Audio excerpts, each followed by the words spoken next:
Selamat datang di Tips Saya Dokter 24, Sobat Sehat Kita-Kita.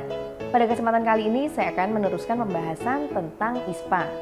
Penyakit ISPA ini merupakan penyakit yang paling sering diderita oleh anak-anak karena pada usia anak-anak sistem pertahanan tubuhnya masih berkembang.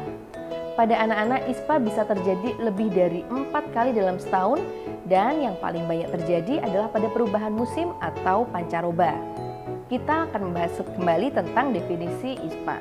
ISPA ini adalah infeksi pada saluran pernafasan yang meliputi saluran pernafasan bagian atas yaitu hidung dan faring serta saluran pernafasan bagian bawah yaitu laring, trakea, bronkus dan juga paru-paru yang dapat terjadi 14 hari pada proses akut dan lebih dari 14 hari pada proses kronis.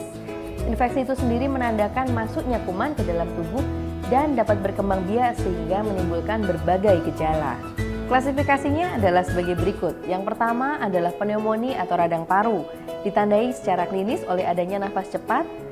Kemudian yang kedua adalah pneumonia berat, ditandai secara klinis oleh adanya tarikan dinding dada ke dalam atau retraksi.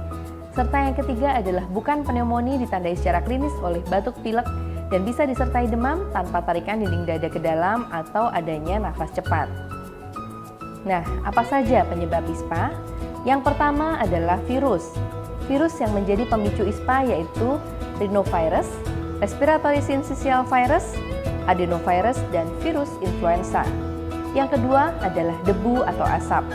Debu yang halus dan tidak terlihat tidak dapat disaring oleh rambut yang terdapat dalam hidung sehingga dapat masuk ke lapisan lendir atau mukosa dan terdorong menuju faring.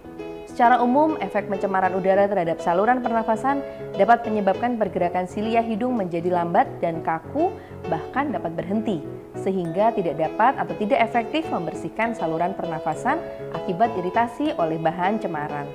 Produksi lendir tadi akan meningkat sehingga menyebabkan penyempitan saluran pernafasan dan rusaknya sel-sel pembunuh bakteri di saluran pernafasan. Akibat dari hal tersebut akan menyebabkan kesulitan bernafas, sehingga benda asing tertarik dan bakteri lain tidak dapat dikeluarkan dari saluran pernafasan. Hal ini akan mempermudah terjadinya infeksi saluran pernafasan. Nah, apa saja gejala ISPA? Yang pertama adalah demam dengan suhu di atas 37,4 derajat Celcius.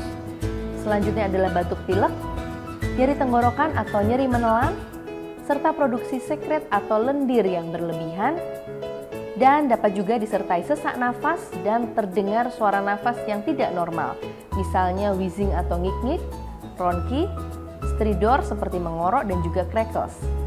Dapat juga disertai gejala misalnya diare, mual muntah, dan nafsu makan berkurang.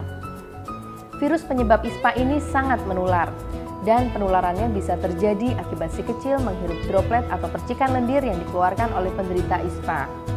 Karena itu, biasakan anak untuk menutup mulut atau hidungnya saat batuk dan pilek, dan juga ayah dan bunda diharapkan memakai masker jika sedang batuk dan pilek. Selanjutnya, kita perlu mengetahui tentang pengobatan ISPA.